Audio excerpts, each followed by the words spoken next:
పుట్టినటువంటి ఈ గడ్డ మీద పుట్టినటువంటి కుంచబండాని వంశం, రాయబండాని వంశం, బాలకుమారి వంశ, సమ్మక్క తల్లి ఆశీస్సులు, ఈ ఊరు ముత్యాలమ్మ, బొడ్రాయి, పోతురాజు, గ్రామ దేవతలు అందరూ ఆశీస్సులు, పితృదేవతల ఆశీస్సులు, మీ అందరి దీవెనలు ఇవన్నీ ఉండటం వల్లనే ఈరోజు 9 ఆదివాసీల చైర్మన్ గా అన్ని సంఘాలు బాధ్యత దాదాపు 50 సంవత్సరాల కోసం మంది ఆదివాసులు పగోడ గుడితోటి రావద్దు. 1 సంవత్సరం, 2 సంవత్సరాలు, 3 సంవత్సరాలు, 5 సంవత్సరాలు, 10 సంవత్సరాలు, 20, 30, 40, 50 ఇంకా చూసుకుంటూ పోతే పిల్లలు కూడా బతకలేని పరిస్థితి. మనం ఎవరికి వారే విడిపోయి మనమే మన పొలాలకి, మన భూభాగానికి జీతకాలకు వచ్చినటువంటి వాళ్ళకి మన భూములు అప్పచెప్పేసి దొరలుగా బతికిన మనం ఎలా వాళ్ళు వెనకడు వచ్చినోడు వారి పైకి పోతే మనం వారి కింద జీతానికి పోయేటువంటి పరిస్థితి సింగాలు నాటం అనేది కూడా నాకు తీవ్రంగా బాధించింది. ఎందుకంటే నేను ఎప్పుడు వింటున్నా మా దాదా ఈ ఊరు కట్టడంలో అందరికి ముగ్గు పోసి ఇల్లు కడితే అందరూ బాగుపడ్డారు. కానీ మనం మాత్రం ఆ మంచిని ఎక్కడ గ్రహించలే. మన పూర్వీకులు, పెద్దలు, మన దాదాలు మొత్తం కూడా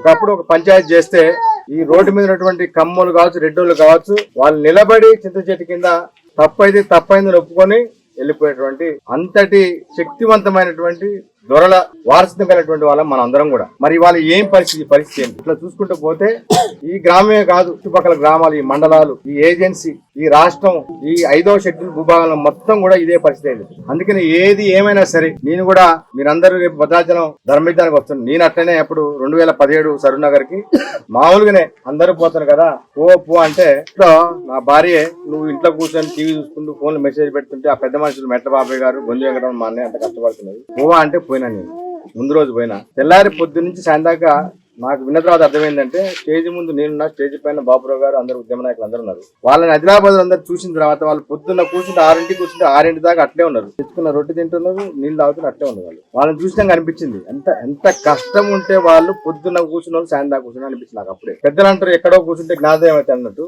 నాకు అప్పుడు అనిపించింది. ఈ జాతిలో పుట్టిన నేను, ఈ స్థాయికి వచ్చిన నేను, నా జాతికి నేను ఏమైనా చేయకపోతే మాత్రం నా బ్రతుకు వృధా అనిపించింది నాకు. అందరూ బతుకుతారు, 50 బతులు, 60 బతులు, 70 బతులు, 80 బతులు, 90 బతులు, మా అంటే 100 బతులు. జంతువులు కూడా బతినే ఉంటాయి, అన్ని బతినే ఉంటాయి. కానీ ఏ దాంట్లో పుట్టినో ఆ జాతికి మనం ఏమైనా చేయకపోతే మాత్రం మన జీవితం వృధా అన్నది నా సిద్ధాంతం. అందుకని ఆ రోజే నిశ్చయించుకున్నాం. ఆ రోజే ఉన్నత ఉద్యోగులతో ఆ రోజు మొదలు పెట్టిన తర్వాత 31 డిసెంబర్ మొదలైంది. అప్పుడే 15-20 రోజులు సుప్రీంకోర్టుకు పోవాలని చెప్పేసి మాట్లాడుకొని ఏకగ్రీవాన్ని తీర్మానం చేసుకొని సుప్రీంకోర్టుకు వెళ్ళాము. అది ఇవాళ ఈ రోజు విచారణకు వచ్చిన తర్వాత ఆ విచారణ అడ్డుకోవడానికి లంబాడీలు దాంట్లో ఇంప్లీడ్ అయినటువంటి డాక్టర్ తెల్ల వెంకటరావు గారు, ఎమ్మెల్యే, మాజీ ఎంపీ సోయం బాబురావు గారు ఇంప్లీడ్ అయినందుకే, కేసులో ఇంప్లీడ్ అయినందుకే వాళ్ళని తెలివి లేదు, సోయి లేదు. మనలాంటి ఉద్యమ నాయకులు, అరుణ్ లాంటి మాట్లాడితే నీ సంగతి నీ ఎంట్రీ పిగుతాం అంటాం. బస్సు లాంటి యూనివర్సిటీ పోతే నువ్వెంతరా, నువ్వు అయ్యాక అవ్వక పుట్టినోడవా అంటే రక్తం మరిగిందా లేదా? మన బట్ట వెంకటేశ్వర మరిగిందా? ఆర్ట్స్ కాలేజీ సవాల్ ఇచ్చిందా? మన మైపుదాని కుమార్ పోయి టీవీలో ఎంతరా నువ్వెంతరా అనడా లేదా? నేను ఒక ఉద్యోగస్తుడి, నేను సైతం నా జాతి కోసం అని చెప్పి నీ అంతు చేర్చడానికి నేను పుట్టిన 76లో, నువ్వు 76లో ఎప్పుడైతే నువ్వు కలిపినావో ఆ 76 నేను పుట్టినా, నేను తొలగించకపోతే నేను చూడ నేను చుంచు రామకృష్ణ కాదు, ఈ రాజబండారం అవసరం పుట్టలేదు, ఈ కోయి జాతిలో పుట్టలేదు. ఆ తీర్పు మనకి అనుకూలంగా వస్తుంది.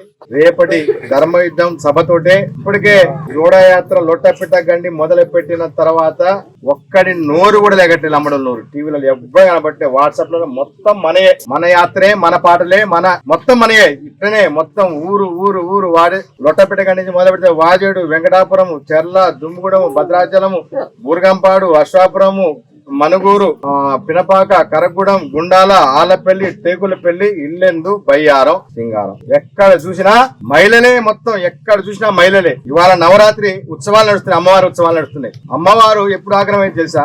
చివరి రోజు అవుతుంది. చూసి ఆ దుర్మార్గకు సంబంధించడానికి ఆదిపరాశక్తి అవతారం ఎత్తుతుంది. అట్లా ఇవాళ మొత్తం నేను చూసిన యాత్రలో మొత్తం కూడా ఎక్కడ చూసినా మహిళలే, పిల్లలు మొత్తం వీళ్ళే వస్తున్నారు. అంటే నా పిల్లలకి దక్కాల్సిన తిండి దక్కంటే, నా పిల్లలకి చదువుకోవడానికి స్కూళ్ళు లేవు, నా పిల్లలకి దక్కాల్సిన ఉద్యోగాలు లేవు, మా ఆయన దున్నుకోవడానికి భూమి లేదు, మేము తునికాగేరుకుందామంటే అడవి లేదు, చీపురు కట్టబోదంటే అడవి లేదు, తునికి పండేయకుండా అడవి లేదు, కోతులు మొత్తం ఊళ్ళ మీద పడ్డాయి. కోతులు పడ్డట్టు మొత్తం వీళ్ళందరూ బట్టి వలసలు వచ్చి మా మీద పట్టి దోసుకెళ్తారని చెప్పేసి మొత్తం మైలు వస్తుంది. అందుకనే రేపటి ధర్మయుద్ధానికి రాణి దుర్గావతి ప్రాంగణంలోనే ఈ ధర్మయుద్ధ పేరు ముగిస్తున్నాం. రాణి దుర్గావతి అంటే తుర్క చక్రవర్తిని, అక్బర్ని 3 సార్లు ఓడించింది. ఒకసారిగా 2 సార్లు కాదు, 3 సార్లు ఓడించినటువంటి వీరవంట సమ్మక్క సారలమ్మ. కాకతీయుల్ని ఓడిస్తే వాడు కాకతీయులు ఈ భూమి మీద ఎక్కడ కూడా కనబట్టలేదు. కానీ సమ్మక్క తల్లి వాళ్ళ దేవత 1 మంది భక్తులు ఆమెకి కుల మతాలకు అతీతంగా అటు హిందువులే కావచ్చు, తుర్కోలే కావచ్చు, మన ముస్లింలే కావచ్చు, దేశ విదేశాల నుంచి కూడా మొత్తం కూడా ఇవాళ సమ్మక్క కాళ్ళ దగ్గరికి వస్తుంది. ఇవాళ అంతటి శక్తివంతమైన మన జాతిని మనం కాపాడుకోలేమా? ఏ పార్టీ వాడు కాపాడాలి? మరి ఎవడు కాపాడాలి? ఏ కాంగ్రెస్ కాపాడుతుంది, ఏ బీఆర్ఎస్ కాపాడుతుంది, ఏ బీజేపీ పార్టీ కాపాడుతుంది, సిపిఐ కాపాడుతుంది, సిపిఎం మాట్లాడుతుంది? ఎవరు కాపాడతారు? మరి వాళ్ళకి అధికారం కావాలి, వాళ్ళకి అధికార పదవులు కావాలి. మనకేం కావాలి? మన జాతి అస్తిత్వం కావాలి, మన బ్రతుకు కావాలి, మన పిల్లలకు చదువు కావాలి, మన పిల్లల ఉద్యోగాలు కావాలి, మన భూమి కావాలి, భూమి హక్కు కావాలి, మన సంస్కృతి కావాలి, మన గుడి కావాలి, మన బడి కావాలి. మనకి మన బొడ్రాయి, మన దాదలు పెట్టిన బొడ్రాయి మనది, మనం పెట్టిన ముత్యాలమ్మ మనది, మన రామాలయం ఆంజనేయ స్వామి మనం పెట్టింది మనకే ఉండాలి. ఎవడో వచ్చినోడు, పరాయి వచ్చినోడు వాడు ఇవాళ ఊరేగుతుంటే మొత్తం నోరు మూసుకొని మీరందరూ కూడా వాళ్ళకి అప్పచెప్తే వాడు తైతక్కలాడతారా? ఈ లంబడుల విషయం ఈ 2 నెలల్లోనే మేడారం సమ్మక్క సారలమ్మ జాతర అయిపోయే లోపల ఈ శక్తి స్వరూపులు మీరందరూ కలిసి రేపు భద్రాచలం గడ్డ మీద నినదించిన ఖాయం. ఒకటే ఒక మాట, చట్టబద్ధత లేని లంబాడీలు ఎస్టీ జాబితాని తొలగించాల్సి అన్న నినాదము రేవంత్ రెడ్డికి, మోడీకి వినిపిస్తుంది. ఖచ్చితంగా వాళ్ళు తొలగించడం ఖాయము. ఈ ఊరు కట్టినటువంటి ఈ ఊరు మన దాదలు కట్టిన ఊరు బొడ్రాయి కావచ్చు, ముత్యాలమ్మ కావచ్చు, మైసమ్మ కావచ్చు, మారమ్మ కావచ్చు, మరి ఏదైనా సరే ఆఖరికి రామాలయంలో ఉన్నటువంటి ఆంజనేయ స్వామి కూడా ఇది కోయలదే, ఇది మన దాదలదే. బల్లగుద్ది చెప్తున్నా. ఇంకెవరన్నా మరి వాదించడానికి ఏదైనా పెద్ద మనిషి ఎవరైనా ఉంటే ఈ చెట్టు మా నాయన పెట్టి ఈ చెట్టు సాకి చెప్తున్నా, వచ్చి మాట్లాడమని చెప్పండి ఎవరైనా సరే. కాబట్టి నేను జీవితానికి భయపడట్లేదు. నేను నాకు వచ్చిన 50 ఏళ్ళు, 50 బద్దం, 60 బద్దం, 70 బద్దం, 80 బద్దం, నాకు బతుకు మీద ఆశ లేదు. జాతిని, ఈ జాతి ఉన్నటువంటి ఈ జాతి పరిస్థితి నుంచి బయటపడడానికే ఇలాంటి ఉద్యమకారులు మైపతి అల్లు కుమార్ తుడిందెంప రాష్ట్ర అధ్యక్షులు, బట్ట వెంకటేశ్వర్లు ఆదివాసీ స్టూడెంట్స్ ఫోరం అధ్యక్షులు, వీళ్ళే కాకుండా ఆదివాసీ సంక్షేమ పరిషత్తు, ఆదివాసీ సేన, గోండవాల సంక్షేమ పరిషత్తు, ఆదివాసీ స్టూడెంట్స్ యూనియన్, ఏఈడబ్ల్యూసీ, ఏటీఎఫ్, ఏటీఏ, ఇంకా అనేక 9 కుల సంఘాలు, కోయ, గోండ్, కులం, బర్దాన్, తోటి, కొండరెడ్డి, చెంచు, నాయకుడు తెగలతో పాటు ఈ జాతిలో పుట్టినటువంటి వారి ప్రతి వారిని కూడా మాట్లాడి అందరినీ ఒప్పించి అందరినీ కలుపుకొని రేపు ధర్మయుద్ధానికి పోతున్నాం. కాబట్టి మీరు కూడా ఊరు మొత్తం కూడా ఒకటే తాటిపై ఉండాలి, ఒకటే మాటిపై ఉండాలి, ఒకటే డిమాండ్. ఏమనాలి చెప్పండి? ఇప్పుడు చట్టబద్ధమైన లంబాడీలను, చట్టబద్ధమైన లంబాడీలను, చట్టబద్ధమైన లంబాడీలను, ఆదివాసీ, ఆదివాసీ, ఆదివాసీ, జై ఆదివాసీ, జై ఆదివాసీ.